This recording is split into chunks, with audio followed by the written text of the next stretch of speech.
Hello everyone. Today we'll be discussing a new chapter. So that is policy implementation.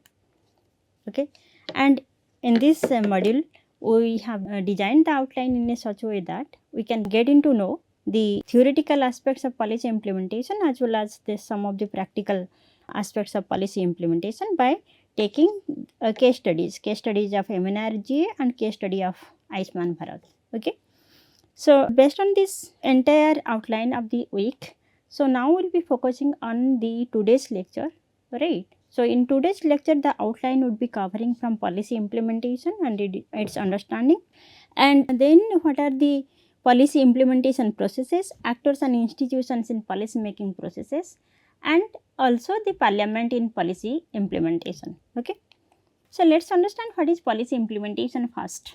Okay. So if you see the attributes of policy making, then we can find that this policy implementation is really crucial once the act is done, once legitimation of the proposal is done, that means the policy is formulated and legitimized, then the next task is the implementation of the policy. Okay. So we can say that after the formulation and legitimation, a particular agenda becomes the public policy, and the next process, the next stage of this public policy is the policy implementation. Okay.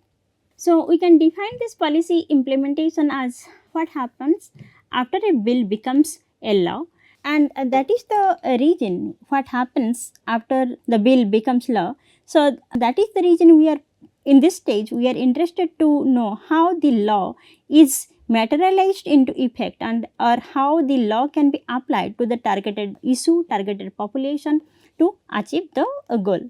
So given this understanding of what is policy implementation, that what happens after the bill becomes law or how actually the law is being implemented to the reality or the study area or to address the concern that we have already identified during the problem identification stage. So given this understanding, now we can discuss about some of the concerns of policy implementation. What are the concerns of the policy implementation?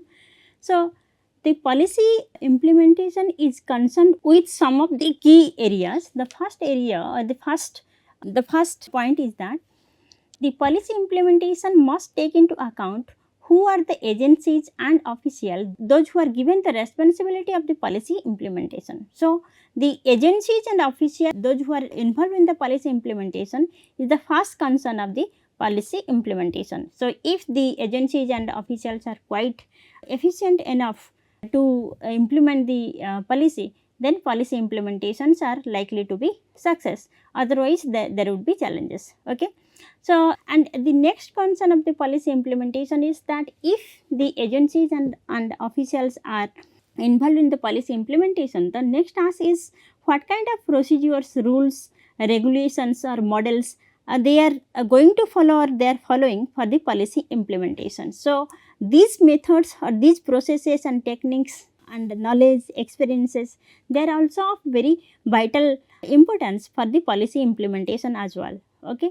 And if there would be any issue in the policy procedure or the policy models or policy tools the agencies or the officials are employing for the policy implementation is faulty or a problematic one, then of course the policy implementation would not be successful. Okay. So that is the reason all these points are the concerns of the policy implementation. So that means implementers must be very careful before implementing, and they must be acquainted with the right or appropriate procedure and the planning, the techniques, the tools, the methods that are supposed to be employed in a given situation. Okay. And apart from all these, which we are saying that these are the areas that needs to be taken care of, or otherwise it will become concerns of the policy implementation as well. The next concern could be in terms of political support or oppositions that the policy implementation may encounter. So that is again very crucial, because for policy implementation the political support from the local level to the subnational level is very much needed. Otherwise again the policy implementation may not be successful. So that is the reason we can think about all these concerns of policy implementation. We will be discussing some more concerns as well, but we know that while undertaking this policy implementation exercises, we find that this implementation basically focuses on day-to-day operation of the government, that what is the day-to-day activities of the government and how the policies, a given policy can be implemented. And in case sometimes we are finding that involves a great degree of uncertainty in the policy implementation, or we can say that if the policy implementation activity itself involve uncertainty, right? So uncertainty can be related to the target of the policy or the broad goal of the policy. There could be the understanding about the effectiveness of the policy, whether the policy would be success or not, whether the policy would be able to achieve the targeted result that has already been planned or not, how effective would be this particular policy in discussion in terms of its goals, and what are the likely consequences, whether the likely consequences will be the targeted consequences or not, whether the consequences would be what is already estimated and already thought about. So all these are the concerns, right, which is related to the uncertainty of that particular policy. Okay. And if you see the policy implementation, then we can also find that much activities of what the agencies or officials they used to do during the policy implementation, they may appear to be very routine, like as I was discussing, that it is just like a day-to-day activity. So it may seem a routine like process, like processing the requests, applications, or you can say inspecting the records, then collecting information, writing reports, and so on and so forth. So but again, this is a concern. Why? Because it appears as if it is a routine like exercise, but this implementation process is of great importance, and that is the reason policymakers, although they think that this is just another routine like exercise, but they need to be more careful and more responsible in policy implementation of a said policy. And moreover, there could be some other concerns, like for the implementation of the policy, there should be the coordinations and cooperations between the local government, the subnational government, or even central government. Okay, because the very structure of our governance, that is the federalism form of government, right? And because of this nature of this federalism, right? So that means there is a hierarchical tier systems in the very administrative process as well. So this federalism can also influence or complicate the implementation of, let's say, any national policies, because it needs coordination and cooperation from the national authorities, subnational authority, and also the local authority. And if there would be any misunderstanding or there would be lack of coordination in the implementation process, then of course it would be treated as uncertainty, or it would be leading to the failure of the policy implementation. Okay. So, and we know that this many national policies, they depend significantly upon the local governments or the state governments for the grassroots support and implementation. That is the reason this high degree of cooperation and coordination is very much required, but if there is any lack of it, then it is going to be a failure. So based on this understanding that what are the concerns of policy implementation, now we can delineate the policy implementation processes. Okay, so we can start with the statute or law, right? And this law or act or statute must be implemented, right? So who is going to implement? It is the agency or the officials who are going to implement it. So when agency or officials asked to implement, they would be following certain agency rules and regulation for implementations. Okay, and the agency would be enforcing the actions in the targeted area for the implementation, right? So the first thing, once the agency or the officials would be given this responsibility of policy implementation, so they would be developing their or even following the agency rules and regulations for policy implementations, and they will be enforcing those rules and regulations for executing the policy in terms of policy implementation or actions, right? But however, during the development of agency rules and regulations, or during the what you can say identification of rules or developing the appropriate rules and regulations for implementation, and also during the enforcement of these rules and regulations for the implementation of that policy, there could be many influences. The influences could be official and the influences could be unofficial. So, in the list of official influences, right, that means there would be influence, right, which can shape the agency rules and regulations and also the enforcement actions. So, they are the, you can say, the official influences, like the influence of the judiciary, the influence of the parliament, right. So, all these are the formal influences which may influence or which may shape or which may change the rules and regulations of the agencies to be followed for the implementation processes, and it can also simultaneously influence the enforcement level of actions by the officials or agency during the policy implementation process. Okay, so it is expected. Okay, so because sometimes these officials they give directions to the agencies and the executive officials that what should be the rules and regulations and how to enforce those rules and regulations. So, critically assessing those rules and regulations and giving directions that how to go for enforcement of those rules and regulations are very much likely by the official influences. But the another influence here we are finding during these two stages, that is unofficial influences, right. So, the unofficial influences can be from the interest groups, from the media houses, right. So, here also we are finding that agency rules and regulations are being indirectly influenced because it is unofficial. So, indirectly influenced, and sometimes the enforcement of actions are also getting influenced by these unofficial influences. Okay. So, the next step of the implementation process is that once the rules, guidelines, regulations are identified, right, or they are customized for the implementation of a particular policy, right, and the enforcement happens. So, after these processes we are expecting some output to occur where the implementation has been done. Okay. So, this would be in terms of outputs. Okay.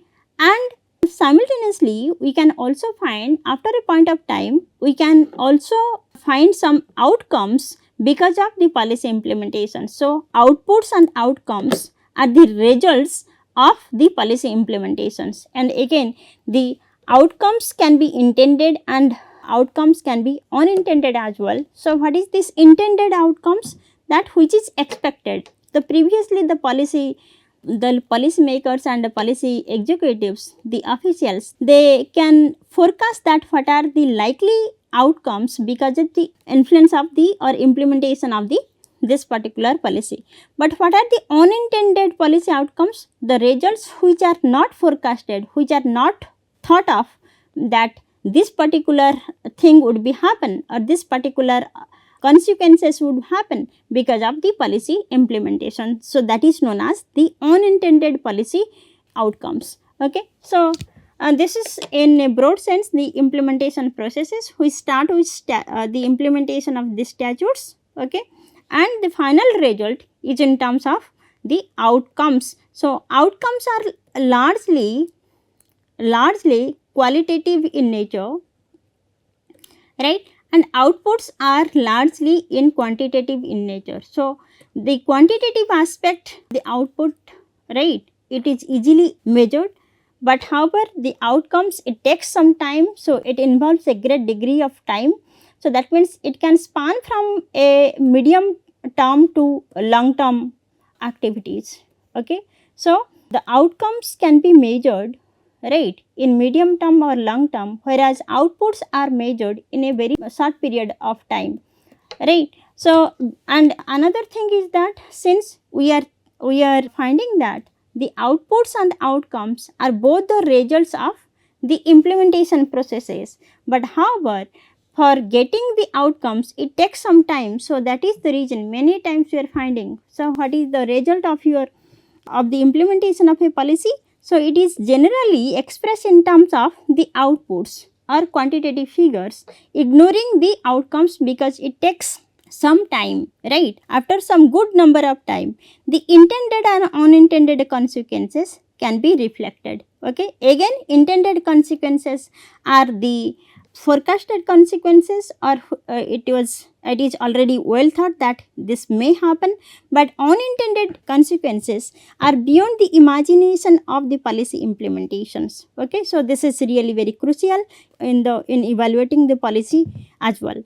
So given this understanding that the policy implementation processes, now we can discuss about who are the actors and which institutions are involved in the policy making process. Okay, and if you see the policy implementation process as we are discussing right now, so it is the activity of administrative agencies or the officials or bureaucracies.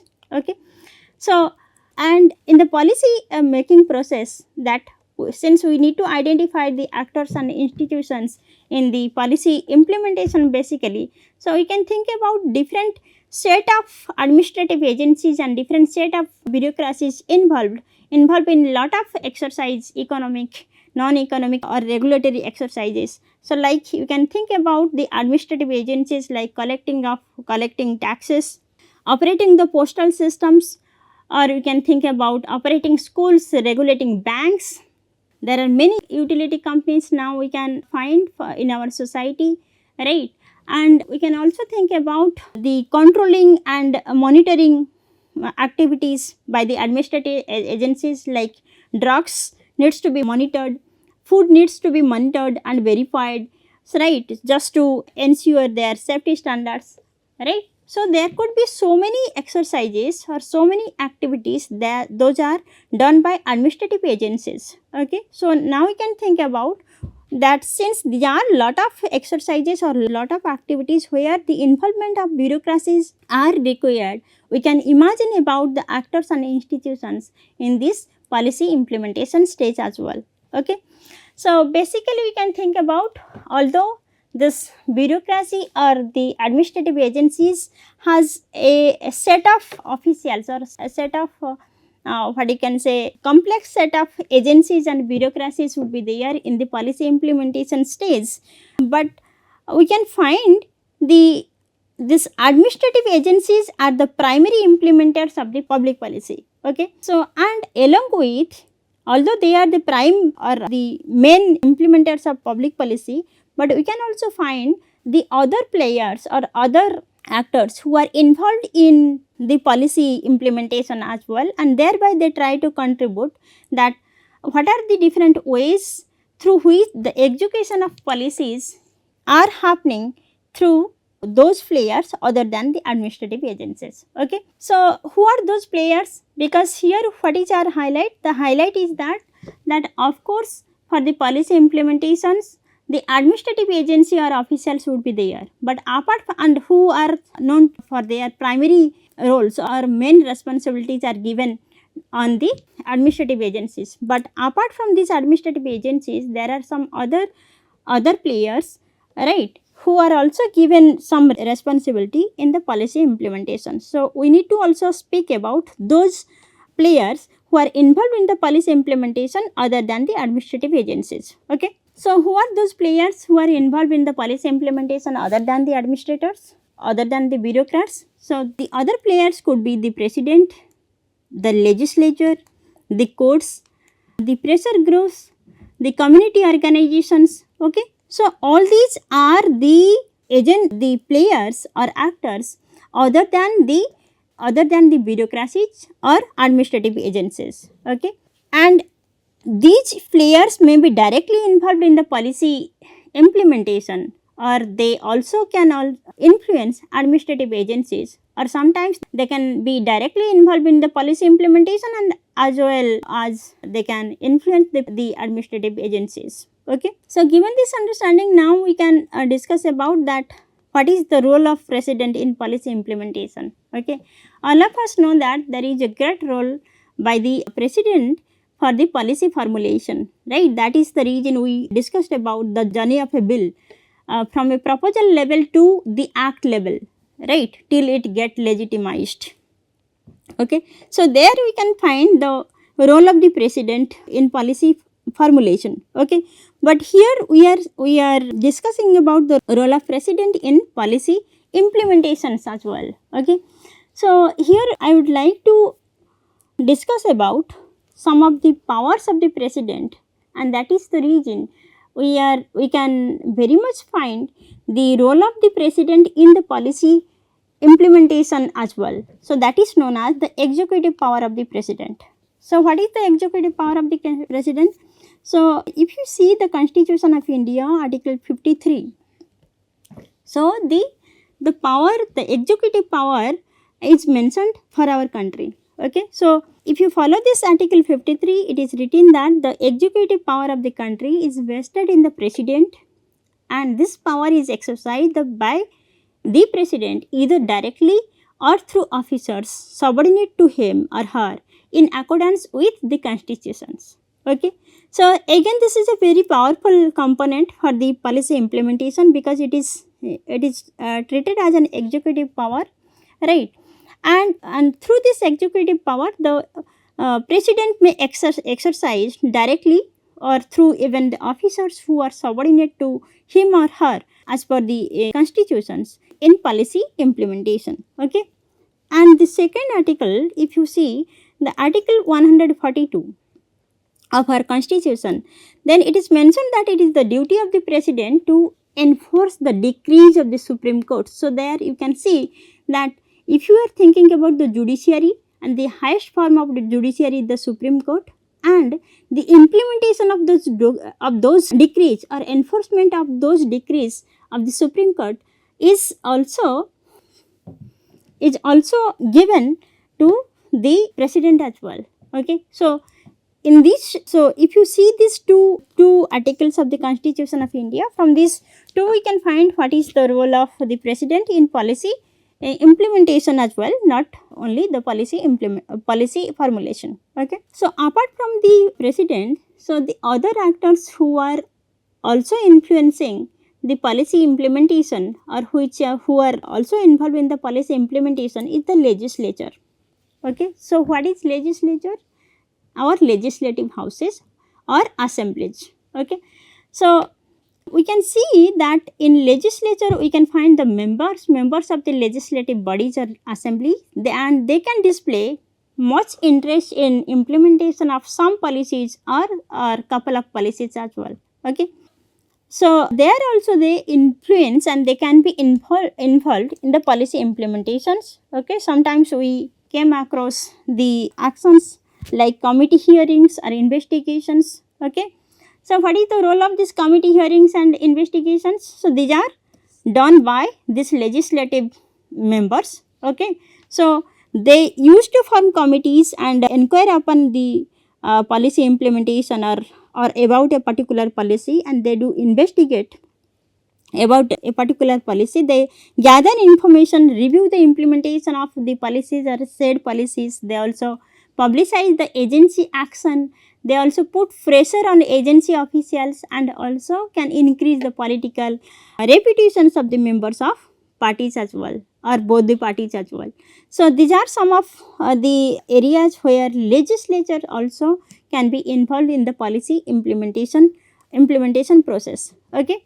So, apart from the president and the legislature, the third actor who is also involved in the policy implementation is the courts, right. So, which courts we can think about? So, we can think about the entire judicial system. Okay. So, some legislations can be enforced. They are enforced primarily through the judicial actions. So, for example, the laws dealing with crimes. So, who are the implementers? Who are the enforcement authorities? Of course, it is the judiciary or different courts, right. So, apart from these actors, we can think about the other actors like pressure groups. Okay. And the pressure groups also are involved in the policy implementation by exercising their, what you can say, interest, right. And since they have the discretion, and these discretions are often vested in the agency by the legislations, right. And once the particular act is adopted and it is suggested for implementation, then the group struggle, right? The group struggle shifts from the legislative to the administrative area. Earlier what happens, that pressure group were only interested for the formulation of policies, right? Formulation of public policies. But once the public policies are formulated and legitimized, then their influence, the pressure group's influence, shifts from the legislative areas to the administrative areas. That yes, the task is over, that legislation, the proposal has already received the status of act, right? It is passed through the parliament and also the majority has been received. It is also given the consent of the president. So everything is done. So legitimization of the proposal is done. Once that is done, the pressure group's role shifts from the legislative area to the administrative area. That means how that particular act now it should be implemented in the reality or as per the study area. Okay. So this particular group, that is known as pressure group, they can influence the agency actions and may have significant effect on the course of the implementation and also the impact of the policy, public policy. So that is the reason I was just discussing what is the processes of policy implementation, and in the action stages that are taken by the implementers, we are finding influences. One is official influences and the second one is unofficial influences. So this is the part of your unofficial influences. Okay. So therefore we can find that sometimes the relationship between the pressure group and the implementing agencies, right, may become so close, right, so that we can find that the relationship is beyond this formal relationship.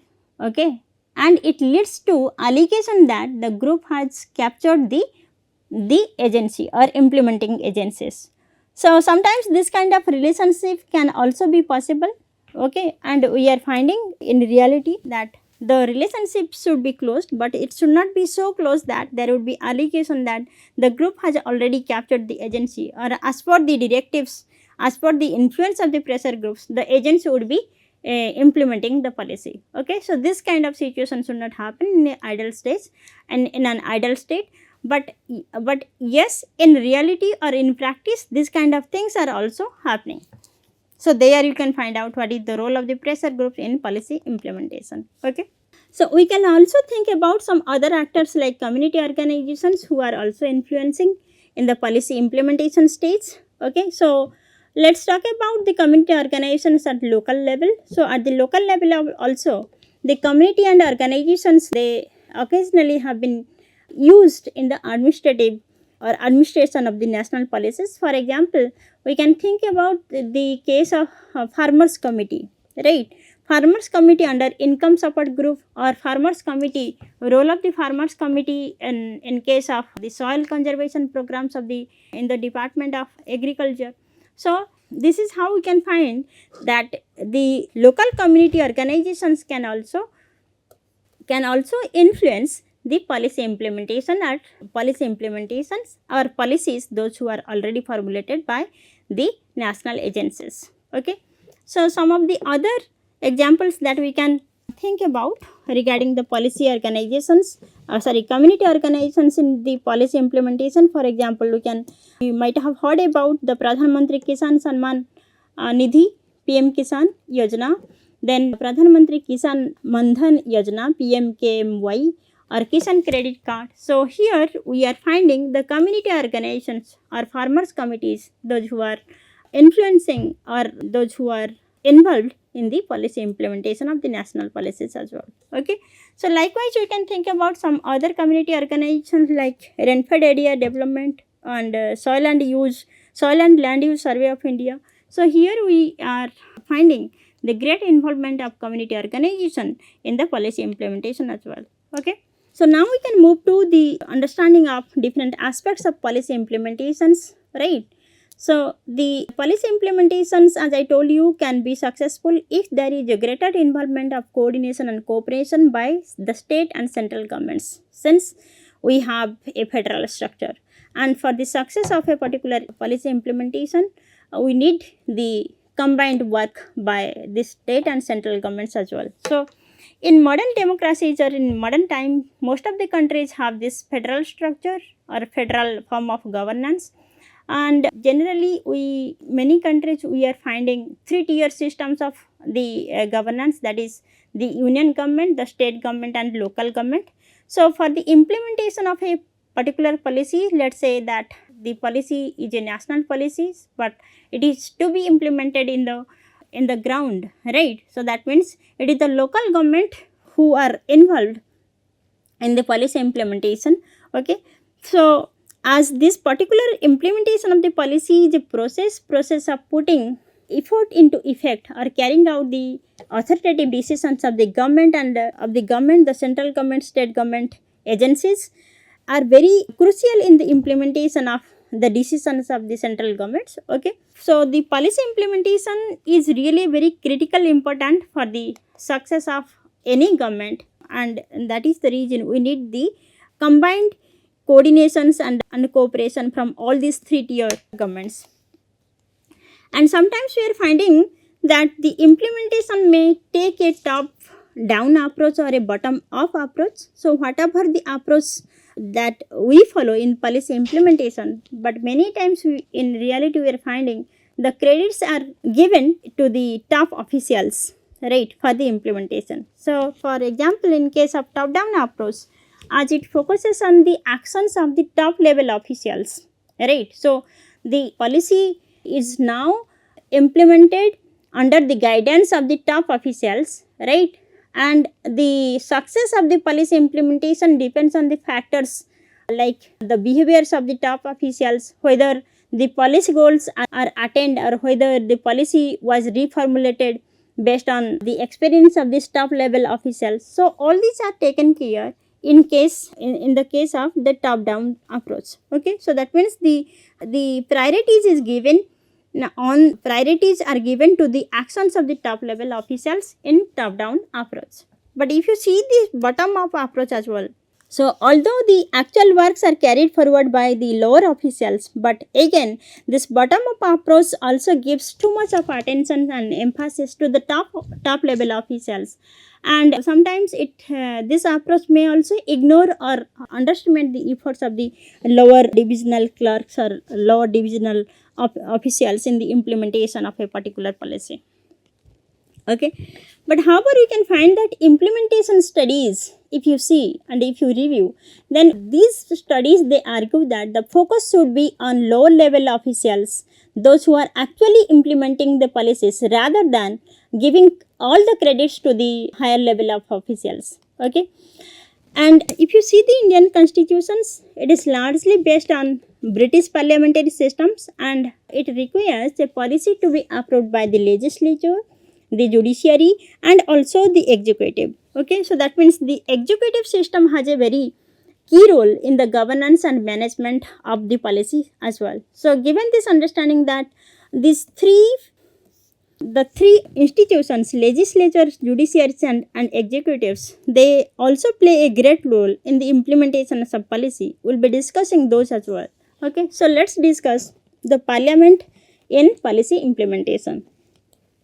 So what is the role of this parliament in the policy implementation? Because most of us understand that policy implementation largely depends on the bureaucracy, right? So although we can find that bureaucracy is the primary implementers of any policy, here the role of the legislative body like your parliament, they are also involved in the policy implementation. Okay, so the legislative bodies, they can also affect the administrative organizations and also in the policy implementation. Okay, so if you see our parliament, the Parliament of India, in policy implementation, we can find its responsibility in exercising control over the executives through at least some committees. Okay, so for example, we can take the role of public account committee, the role of committee on estimate and the role of public undertakings, right? So which are primarily by the parliament. Okay, so what are the role of these committees that we mentioned,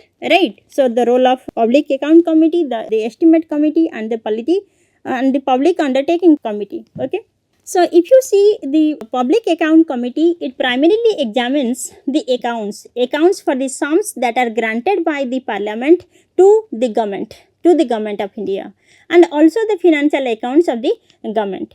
So the PAC, the Public Account Committee, helps in improving the financial control, because it takes care of, or it examines the accounts and the grants that are given by the Parliament to the Government of India, and also the financial accounts of the government. So by examining these accounts, the PAC helps in improving the financial control by the administration, and also it helps in identifying many irregularities if there is at all.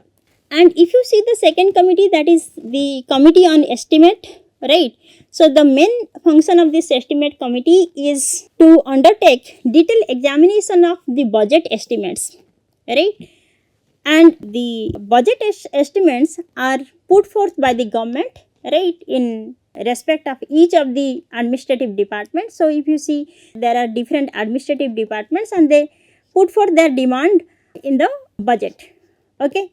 So the role of the estimate committee is to have a very detailed examination of the budget estimate put forth by the government in respect of the each estimate departments. So primarily the functions we can think of that is exercised by the estimate committee is to report what kind of economies can improve the organization, or we can think about efficiency and administrative reforms, that which kind of efficiency or administrative reforms are required that could be consistent with the policy underlying the estimate that can be affected, and also to suggest the alternative policies that can be brought about the efficiency and also in the economy in the administration as well.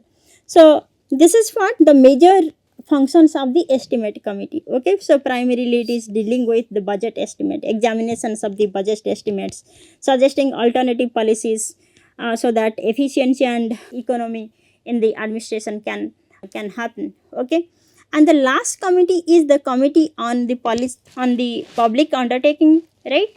The Committee on the Public Undertaking, and the responsibility of the Committee on Public Undertaking is again to examine the functioning of the state owned enterprises. Okay, so there are many PSUs, public sector units, right, or public sector enterprises, and also some state owned enterprises. So the responsibility of the Public Undertaking Committee examines the functioning of the state owned enterprises. And so I am stopping here. In the next class we will be continuing from this portion only, and you can refer to Policy Implementation by Anderson, chapter 6, right? And you can also refer to this book, which is entirely dedicated for the policy implementations. You can also follow Policy Implementation chapter 9 from Arke's approach book. Okay, so this is the e-source, online source, that you can also find for the policy implementations by the Comptroller and Auditor General of India. Okay, thank you.